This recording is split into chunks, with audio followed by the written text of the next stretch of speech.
ಆತ್ಮೀಯ ವೀಕ್ಷಕರೇ, ಇವತ್ತಿನ ಒಂದು ಅವಧಿಯಲ್ಲಿ ಬಾಹ್ಯಬಿಂದು ಪ್ರಮೇಯಕ್ಕೆ ಸಂಬಂಧಪಟ್ಟಂತಹ ಒಂದು ಪ್ರಾಯೋಗಿಕ ಸಾಧನೆಯನ್ನು ಜಿಯೋಜಿಬ್ರಾದ ಮೂಲಕ ನೋಡೋಣ. ಮೊದಲಿಗೆ ನಾವು ಒಂದು ತ್ರಿಭುಜವನ್ನು ರಚನೆ ಮಾಡ್ಕೊಳ್ಬೇಕಾಗುತ್ತೆ. ಸೊ ತ್ರಿಭುಜವನ್ನು ರಚನೆ ಮಾಡುವ ಪೂರ್ವದಲ್ಲಿ ನಾವು ಈ ಒಂದು ಅಕ್ಷಗಳನ್ನು ಆಕ್ಸಸ್ಗಳನ್ನು ಹೋಗಿಸೋಣ.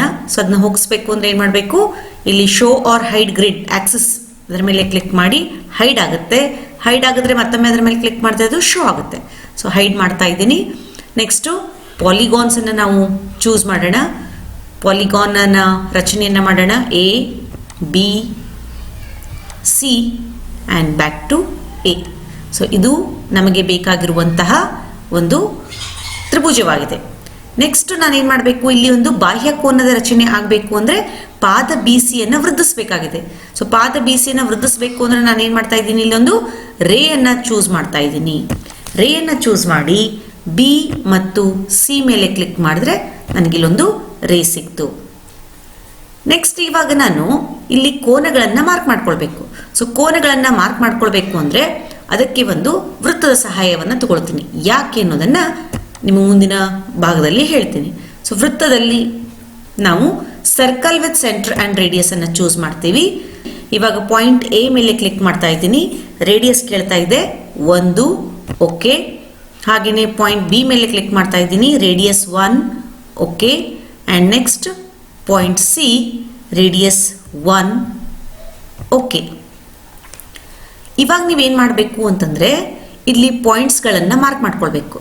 ಯಾಕೆ ಅಂತಂದರೆ ಇಲ್ಲಿ ಒಂದು ಸೆಕ್ಟರ್ ನಿಮ್ಗೆ ಸಿಗುತ್ತೆ. ಈ ಸೆಕ್ಟರ್ನ ಅಳತೆ ಈ ಕೋನಗಳನ್ನು ನೀವು ಈ ಬದಿಯಲ್ಲಿ ತಂದಾಗ ಕರೆಕ್ಟಾಗಿ ಅವು ಕೋಇನ್ಸೈಡ್ ಆಗಬೇಕು. ಸೊ ಕೋಇನ್ಸೈಡ್ ಆಗಬೇಕು ಅಂದರೆ ಒಂದೇ ಅಳತೆ ಇದ್ದಿರಬೇಕು. ಸೊ ಒಂದೇ ಅಳತೆ ಇರಬೇಕನ್ನುವಂತಹ ಕಾರಣದಿಂದಾಗಿ ನಾವಿಲ್ಲಿ ಒಂದೇ ತ್ರಿಜ್ಯವಿರುವ ವೃತ್ತದ ರಚನೆಯನ್ನು ಮಾಡ್ಕೊಳ್ತಾ ಇದ್ದೀವಿ. ಇನ್ನೂ ಸ್ವಲ್ಪ ದೊಡ್ಡದು ಬೇಕು ಅಂತಂದರೆ ನೀವು 2 ಯೂನಿಟ್ಟು 3 ಯೂನಿಟ್ಟು ಹಾಕ್ಕೋಬೋದು. ಅದು ನಿಮ್ಮ ತ್ರಿಭುಜದ ಗಾತ್ರಕ್ಕೆ ಸರಿ ಹೋಗುವ ಹಾಗೆ ಇರಬೇಕು. ಇವಾಗ ನಾನು ಪಾಯಿಂಟ್ಸ್ ಆಫ್ ಇಂಟರ್ಸೆಕ್ಷನ್ಸನ್ನು ಗುರುತಿಸ್ತಾ ಇದ್ದೀನಿ. ಸೊ ಈ ಸರ್ಕಲ್ಲು, ಈ ಲೈನು, ಈ ಸರ್ಕಲ್ಲು, ಈ ಲೈನು, ಹಾಗೆ ಉಳಿದಿರುವ ಬಾಹುಗಳಿಗೂ ಕೂಡ ಮಾಡ್ಕೊಳ್ಳಿ. ಇವಾಗ ನಾವು ಪಾಯಿಂಟ್ ಆಫ್ ಇಂಟರ್ಸೆಕ್ಷನ್ಸ್ಗಳನ್ನು ಮಾರ್ಕ್ ಮಾಡ್ಕೊಂಡಾಯ್ತು. ನೆಕ್ಸ್ಟ್ ಏನು ಮಾಡೋಣ, ಈ ಸೆಕ್ಟರ್ಸ್ಗಳನ್ನು ನಾವು ಹೈಲೈಟ್ ಮಾಡೋಣ. ಸೆಕ್ಟರ್ಸ್ಗಳನ್ನು ಹೈಲೈಟ್ ಮಾಡಬೇಕು ಅಂದರೆ ಮತ್ತೆ ನಾವು ಸರ್ಕಲ್ಲಿಗೆ ಹೋಗೋಣ. ಸರ್ಕಲಲ್ಲಿ ಸರ್ಕ್ಯುಲರ್ ಸೆಕ್ಟರ್ನ ಚೂಸ್ ಮಾಡಿ ಈ ಸರ್ಕಲಿನ ಸೆಂಟರು ಮತ್ತು ಈ 2 ಪಾಯಿಂಟ್ಸ್ ಆಫ್ ಇಂಟರ್ಸೆಕ್ಷನ್ಸ್ಗಳನ್ನು ನಾವು ಕ್ಲಿಕ್ ಮಾಡಿದ್ರೆ ಆ್ಯಂಟಿ ಕ್ಲಾಕ್ ವೈಸಲ್ಲಿ ಕ್ಲಿಕ್ ಮಾಡಬೇಕು. ನಮಗಿಲ್ಲಿ ಸೆಕ್ಟರು ಸೆಲೆಕ್ಟ್ ಆಗುತ್ತೆ. ಸೊ ಆ್ಯಂಟಿ ಕ್ಲಾಕ್ ವೈಸಲ್ಲೇ ಮಾಡಿ. ಅಕಸ್ಮಾತ್ ಏನಾದರೂ ಹೆಚ್ಚು ಕಡಿಮೆ ಅಂದರೆ ಕಂಟ್ರೋಲ್ Z ಮಾಡಬಹುದು ನೀವು. ಮತ್ತೆ ನಾನು ಸರ್ಕ್ಯುಲರ್ ಸೆಕ್ಟರ್ನ ಚೂಸ್ ಮಾಡ್ತಾ ಇದ್ದೀನಿ. ಸೊ ಇಲ್ಲಿ ಹೈಲೈಟ್ ಆಗಿದೆ ಅಂದರೆ ಇದು ಸರ್ಕ್ಯುಲರ್ ಸೆಕ್ಟರನ್ನೇ. ಸೊ ಇಲ್ಲಿ ಸರ್ಕ್ಯುಲರ್ ಸೆಕ್ಟರ್ ಹೈಲೈಟ್ ಆಗಿದೆ. ನಿಮ್ಗೆ ಇನ್ ಕೇಸ್ ಇನ್ಸ್ಟ್ರಕ್ಷನ್ಸ್ ಮರ್ತು ಹೋಗಿದ್ರು ಕೂಡ ನೀವು ಅದನ್ನು ಇಲ್ಲಿ ರೀಡ್ ಮಾಡಬಹುದು. ಕೆಲವು ಸೆಕೆಂಡ್ಗಳ ಕಾಲ ನೀವು ನಿಮ್ಮ ಮೌಸ್ ಪಾಯಿಂಟನ್ನು ಅದರ ಮೇಲೆ ಇಟ್ಟರೆ ಅದು ಹೇಳುತ್ತೆ ನೋಡಿ, select centre and 2 points. So ಇದು ಸೆಂಟರು, ನಂತರ ಈ 2 ಪಾಯಿಂಟ್ಸ್ಗಳನ್ನು ನಾನು ಚೂಸ್ ಮಾಡ್ತಾ ಇದ್ದೀನಿ. ಸೊ 2ನೇ ಸೆಕ್ಟರ್ನ ನೀವು ಗುರುತಿಸಿದ್ರಿ.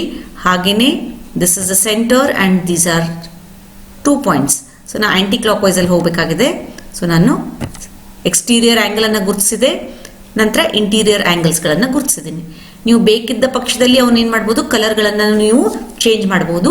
ಹೇಗೆ ಮಾಡುವುದು ಅಂತ ನಾನು ನಿಮ್ಗೆ ಹೇಳ್ತೀನಿ. ಮೊದಲಿಗೆ ನಾವು ಈ ಅನ್ವಾಂಟೆಡ್ ಸರ್ಕಲ್ಸ್ಗಳನ್ನು ತೆಗಿಯೋಣ. ಸೊ ಅನ್ವಾಂಟೆಡ್ ಸರ್ಕಲ್ಸ್ಗಳನ್ನು ತೆಗಿಬೇಕು ಅಂದರೆ ಅದರ ಮೇಲೆ ರೈಟ್ ಕ್ಲಿಕ್ ಮಾಡಿ ಶೋ ಆಬ್ಜೆಕ್ಟ್ ಮಾಡಿ. ಸೊ ಇಲ್ಲಿ ರೈಟ್ ಕ್ಲಿಕ್ ಮಾಡಿ ಶೋ ಆಬ್ಜೆಕ್ಟ್ ಮಾಡಿ.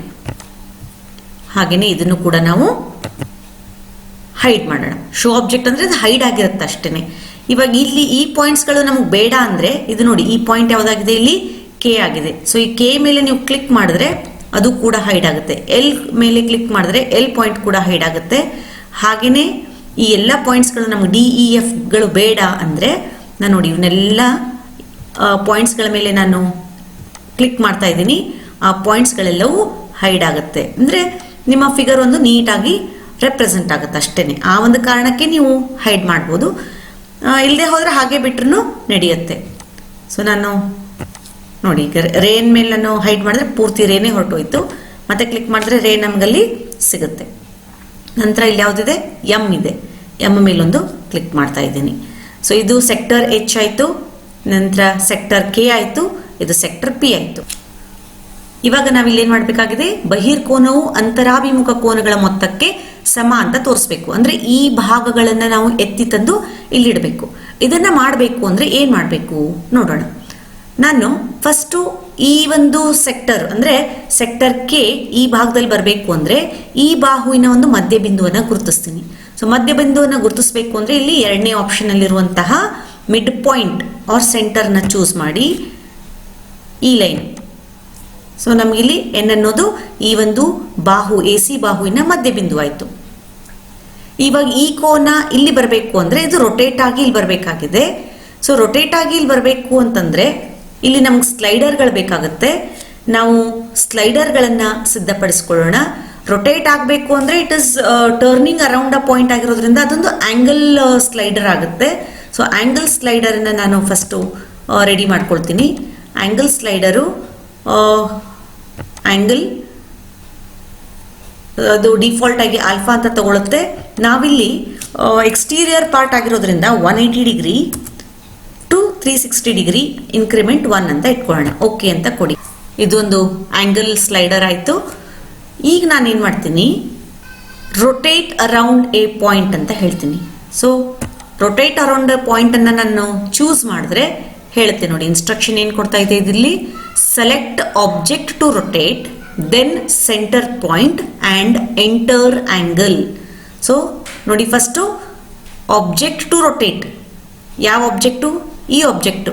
ಆಬ್ಜೆಕ್ಟ್ ಟು ರೊಟೇಟ್ ಅಂದರೆ sector K, then center point ಅಂದರೆ point N, and then angle. Angle ಅಂದರೆ ಅಲ್ಲಿ ಆಲ್ಫಾ. ಸೊ ಇದನ್ನು ನಾನು ಚೂಸ್ ಮಾಡ್ತಾ ಇದ್ದೀನಿ, ಈ ಪಾಯಿಂಟನ್ನು ಚೂಸ್ ಮಾಡ್ತಾ ಇದ್ದೀನಿ. ಸೊ ಆ ಆ್ಯಂಗಲ್ ಕೇಳುತ್ತೆ. ಆ್ಯಂಗಲ್ ನಾವು ಸ್ಲೈಡರಲ್ಲಿ ಆಲ್ಫಾ ಅಂತ ಕೊಟ್ಟಿದ್ದೀವಿ, ಹೀಗಾಗಿ ನಾನು ಆಲ್ಫಾ ಅಂತ ಚೂಸ್ ಮಾಡಿ ಓಕೆ ಅಂತ ಕೊಡ್ತೀನಿ. ಓಕೆ, ನಾವು ಲಿಮಿಟ್ಸ್ ಏನು ಕೊಟ್ಟಿದ್ದೀವಿ ಇವಾಗ ಇಲ್ಲಿ, ಆಲ್ಫಾ 180 ಟು 360. ಸೊ ಅದನ್ನು ನೀವು ಇಲ್ಲಿ ಚೆಕ್ ಮಾಡ್ಬೋದು. ಈ ರೀತಿ ಇಲ್ಲಿರುವಂತಹ ಆ್ಯಂಗಲ್ಲು ಇಲ್ಲಿ ಕೂತ್ಕೊಳ್ಳುತ್ತೆ. ಇದ್ರ ಕಲರನ್ನು ನಾವು ಚೇಂಜ್ ಮಾಡಬೇಕು ಅಂದರೆ ಇದ್ರ ಮೇಲೆ ನಾನು ರೈಟ್ ಕ್ಲಿಕ್ ಮಾಡಿ ಆಬ್ಜೆಕ್ಟ್ ಪ್ರಾಪರ್ಟೀಸನ್ನು ಚೂಸ್ ಮಾಡ್ತೀನಿ. ಅದರಲ್ಲಿ ಕಲರ್, ನಿಮ್ಗೆ ಯಾವ ಕಲರ್ ಬೇಕೋ ಆ ಕಲರನ್ನು ಚೂಸ್ ಮಾಡ್ಕೊಳ್ಳಿ. ಅದರ ಒಪಾಸಿಟಿಯನ್ನು ನೀವು ಹೆಚ್ಚಿಗೆ ಮಾಡಿದ್ರೆ ಅದು ಫುಲ್ ಡಾರ್ಕ್ ಆಗುತ್ತೆ. ಓಕೆ ಅಂತ ಕೊಡಿ. Just close the window. ಇವಾಗ ನೋಡಿ, ಈ ಭಾಗ ಇಲ್ಲಿ ಬಂತು, ಈ ಭಾಗ ಇಲ್ಲಿ ಬಂತು. ಅಂದರೆ ನೀವು ಮಗುವಿಗೆ ಈ ಒಂದು ಆ್ಯಂಗಲನ್ನು ಕಟ್ ಮಾಡಿ ಇಲ್ಲಿ ಇಡಿ ಅಂತ ನೀವು ಹೇಳಿದ ಹಾಗಾಯಿತು. ಸೊ ಇದರ ಭಾಗ ಮುಗೀತು. This is just rotation. ಇವಾಗ ಇಲ್ಲಿ ಏನಾಗಬೇಕಾಗಿದೆ, ಈ ಆ್ಯಂಗಲ್ಲು ಸ್ಲೈಡ್ ಆಗಿ ಇಲ್ಲಿಗೆ ಬರಬೇಕಾಗಿದೆ. ಸೊ ಈ ಒಂದು ಆ್ಯಂಗಲ್ಲು ಮೂವ್ ಆಗಿ ಇಲ್ಲಿ ಬರಬೇಕು ಅಂತಂದರೆ ನಮಗೆ ಸ್ಲೈಡರ್ನ ಅವಶ್ಯಕತೆ ಇದೆ. ಸೊ ಅದರ ಒಂದು ಸ್ಲೈಡರನ್ನು ನಾವು ಸಿದ್ಧಪಡಿಸ್ಕೊಳ್ಳೋಣ. ಅದು ಒಂದು ನಂಬರ್ ಸ್ಲೈಡರ್ ಆಗಿರುತ್ತೆ. ಸೊ ನಂಬರ್ ಸ್ಲೈಡರು ಐ, ನಂತರ ಮಿನಿಮಮ್ ನಾವಿಲ್ಲಿ 0 ಕೊಡೋಣ, ಮ್ಯಾಕ್ಸಿಮಮ್ ಇಲ್ಲಿ ಒಂದು 2 ಕೊಡೋಣ, ಇನ್ಕ್ರಿಮೆಂಟು 0.01 ಅಂತ ಕೊಡೋಣ. ಓಕೆ ಅಂತ ಕೊಡಿ. ಇಲ್ಲಿ ಈ ಒಂದು ಆ್ಯಂಗಲ್ ಅಥವಾ ಸೆಕ್ಟರ್ ಎಚ್ ಸ್ಲೈಡ್ ಆಗಿ ಇಲ್ಲಿ ಬರಬೇಕು ಅಂದರೆ ನಾವೊಂದಿಷ್ಟು ಕಂಡೀಷನ್ಸ್ಗಳನ್ನು ಕೊಡಬೇಕಾಗತ್ತೆ. ಆ ಕಂಡೀಷನ್ ಏನಪ್ಪ ಅಂತಂದರೆ, ಇನ್ಪುಟ್ ಬಾಕ್ಸಲ್ಲಿ ನೀವು ಡೈಲೇಟ್ ಅಂತ ಟೈಪ್ ಮಾಡಿ. ಸೊ ಡೈಲೇಟ್ ಅಂತ ಟೈಪ್ ಮಾಡಿದ್ರೆ ಇಲ್ಲಿ second one dilate object, you can see at the bottom here. ಇಲ್ಲಿ ಈ ಭಾಗದಲ್ಲಿ dilate object, dilation factor and dilation centre point ಅಂತ ಇದೆ. ಅದನ್ನು ಚೂಸ್ ಮಾಡಿ. ಆಬ್ಜೆಕ್ಟಲ್ಲಿ ಏನಾಗಬೇಕು ನಮಗೆ, ಆಬ್ಜೆಕ್ಟ್ ಯಾವುದು, ಬಿ. ಸೊ ಈ ಪಾಯಿಂಟು ಇಲ್ಲಿ ಬರಬೇಕಾಗಿದೆ. So this is object. Next dilation factor ಅಂದರೆ ನೀವು ಕಂಡೀಷನ್ ಅಂದರೆ ಮೂವ್ ಆಗೋದಕ್ಕೆ ಕಂಡೀಷನನ್ನು ನೀವು ಬರೀಬೇಕಾಗುತ್ತೆ. ಆ್ಯಂಡ್ ಡೈಲೇಷನ್ ಸೆಂಟರ್ ಎಲ್ಲಿಗೆ ಬರಬೇಕು, ಈ ಪಾಯಿಂಟ್ ಸಿಗೆ ಬರಬೇಕು. ಸೊ ನಾನಿಲ್ಲಿ ಫಸ್ಟು ಬಿ ಅಂದರೆ ಆಬ್ಜೆಕ್ಟ್ ಯಾವುದು, ಕ್ಯಾಪಿಟಲ್ ಬಿ ಅಂತ ಹಾಕ್ತಾ ಇದ್ದೀನಿ, ಬಿ. ನೆಕ್ಸ್ಟು ಡೈಲೇಷನ್ ಫ್ಯಾಕ್ಟರ್, ಇದು ನನ್ನ ಸ್ವಲ್ಪ ಡಿಫಾಲ್ಟಾಗಿ ಇದೇ ಇನ್ಸ್ಟ್ರಕ್ಷನ್ಸ್ಗಳನ್ನು ನೀವು ಅಲ್ಲಿ ಕೊಡಿ. ಇದನ್ನು ಡಿಲೀಟ್ ಮಾಡಿ. If bracket open 1 is less than ಅಂದರೆ ಶಿಫ್ಟ್ ಹಿಡಿದು ಕಾಮಾ ಪ್ರೆಸ್ ಮಾಡಿ. 1 is less than I, ಸ್ಲೈಡರಿನ ಹೆಸರು ಐ ಆಗಿದೆ. I is less than or equal to, less than ಮತ್ತು equal to 2. ಯಾಕಂದ್ರೆ ನೀವು ಇಲ್ಲಿ ಸ್ಲೈಡರಿಗೆ ಕೊಟ್ಟಿರೋದೇನು 0 to 2 ಅಂತ ಲಿಮಿಟ್ಸ್ ಕೊಟ್ಟಿದ್ದೀರಾ. So 1 is less than I is less than or equal to 2, comma 2 minus I 2 minus I, 0. ಇದೇ instructions ಅನ್ನು ಕೊಡಿ. Close the bracket. ನೆಕ್ಸ್ಟು ಬ್ರಾಕೆಟಿನ ಆಚೆ ಬನ್ನಿ, ಕಾಮಾ ಹಾಕಿ. ಯಾವ ಪಾಯಿಂಟ್ ಬೇಕು ಇವಾಗ ನಮಗಿಲ್ಲಿ? ಈ ಒಂದು ಸೆಕ್ಟರ್ ಇಲ್ಲಿ ಬರಬೇಕಾಗಿದೆ, ಅದು point C. Capital shift C, enter ಕೊಡಿ. ಸೊ ಎಂಟರ್ ಕೊಟ್ಟಾಗ you can notice that point ಬಿನ ಒಂದು ರಿಫ್ಲೆಕ್ಷನ್ ಬಿ ಡ್ಯಾಶನ್ನು ನೀವು ಕಾಣ್ಬೋದು. ಅದನ್ನ ಚೆಕ್ ಮಾಡಬೇಕು ಅಂದರೆ ಇಲ್ಲಿ ನೀವು ಸ್ಲೈಡರನ್ನು ಮೂವ್ ಮಾಡಿ, ಆವಾಗ ನಿಮಗೆ ಕಾಣಿಸುತ್ತೆ ನೋಡಿ, ಇದು ಬಿ ಡ್ಯಾಶ್ ಆಯಿತು. ಸೊ ನಾವು ಡೈಲೈಟ್ ಮಾಡ್ಕೊಂಡಿದ್ದೀವಿ. ನೆಕ್ಸ್ಟ್ ಈ ಆ್ಯಂಗಲ್ ಬರಬೇಕಲ್ವ ನಮಗೆ, ಅದಕ್ಕಿಂತ ಪೂರ್ವದಲ್ಲಿ ನಾವು ಒಂದು ವೆಕ್ಟರನ್ನು ಚೂಸ್ ಮಾಡೋಣ. ವೆಕ್ಟರ್ನ ಚೂಸ್ ಮಾಡ್ತಾ ಇದ್ದೀನಿ. ಈ ವೆಕ್ಟರ್ ಮೇಲೆ ನೀವು ಇಟ್ಟರೆ ಹೇಳುತ್ತೆ ಏನದು, select starting point and end point. So starting point is B and end point is B dash. ಅದರ ನಂತರ ನೀವು ಮತ್ತೆ ಈ ಒಂದು ಇದರಲ್ಲಿ ಟ್ರಾನ್ಸ್ಲೇಟ್ ಬೈ ವೆಕ್ಟರನ್ನು ಚೂಸ್ ಮಾಡಬೇಕಾಗುತ್ತೆ. Translate by vector. ಸೊ ಇಲ್ಲಿ ಇರುವಂತಹ ಇನ್ಸ್ಟ್ರಕ್ಷನ್ಸ್ ಏನು, select object to translate and then vector. So ಈ ವೆಕ್ಟರಿನ ಒಂದು ಈ ರೇ ಏನನ್ನು ನೀವು ಡ್ರಾ ಮಾಡ್ಕೊಂಡಿದ್ದೀರಾ ಅದು ಯು ಆಗಿರುತ್ತೆ, ಅದರ ವೆಕ್ಟರು ಯು ಆಗಿರುತ್ತೆ. So object is what, this sector, and vector is U. ಅದರ ಮೇಲೆ ಕ್ಲಿಕ್ ಮಾಡಿದ್ರೆ you can find this here. So ಇದನ್ನು ನಾನು ಇವಾಗ ಏನು ಮಾಡ್ತೀನಿ, ರೈಟ್ ಕ್ಲಿಕ್ ಮಾಡಿ ಆಬ್ಜೆಕ್ಟ್ ಪ್ರಾಪರ್ಟೀಸ್ ಚೂಸ್ ಮಾಡಿಕೊಂಡು ಕಲರನ್ನು ಚೂಸ್ ಮಾಡ್ತೀನಿ. ಅದರ ಒಪಾಸಿಟಿಯನ್ನು ಹೆಚ್ಚಿಗೆ ಮಾಡ್ತಾ ಇದ್ದೀನಿ. ಸೊ ಇವಾಗ ನೋಡಿ, ಎಸ್ಕೇಪ್ ಕೊಟ್ಟು ನೀವೇನು ಮಾಡಿ, ಈ ಸ್ಲೈಡರನ್ನು ಮೂವ್ ಮಾಡಿ. ಸ್ಲೈಡರನ್ನು ಮೂವ್ ಮಾಡಿದ್ರೆ ಇಲ್ಲಿ ನೀವು ಕಾಣ್ಬೋದು. ಇದನ್ನಿಲ್ಲಿ ಆಲ್ಫಾ ಆ್ಯಂಗಲ್ ಚೇಂಜ್ ಮಾಡಿದ್ರೆ ಇದು ಇಲ್ಲಿಗೆ ಬಂತು, ಇದನ್ನು ಚೇಂಜ್ ಮಾಡಿದ್ರೆ ಇಲ್ಲಿಗೆ ಬಂತು, ಇದನ್ನು ನೀವು ಮುಂದೆ ಕೊಟ್ಟರೆ ಹೀಗೆ ಬಂತು. So exterior angle is equal to sum of its interior opposite angles ಅನ್ನೋದನ್ನು ನಾವಿಲ್ಲಿ ಪ್ರಾಯೋಗಿಕವಾಗಿ ತೋರಿಸ್ಬೋದು. ಹಾಗೆಯೇ ಬೇಕಿದ್ರೆ ನೀವು ಆ್ಯಂಗಲನ್ನು ಕೂಡ ಚೇಂಜ್ ಮಾಡ್ಕೊಳ್ಬೋದು. ಎಸ್ಕೇಪ್ ಕೊಟ್ಟು ಇಲ್ಲಿ ಆ್ಯಂಗಲನ್ನು ನೀವು ಚೇಂಜ್ ಮಾಡಿ ಚೆಕ್ ಮಾಡ್ಬೋದು. ಆ್ಯಂಗಲ್ ನಾನು ಮೂವ್ ಮಾಡ್ತಾ ಇದ್ದೀನಿ ನೋಡಿ ಇವಾಗ. ಹಾಗೆಯೇ ಆ್ಯಂಗಲ್ ಬಿ,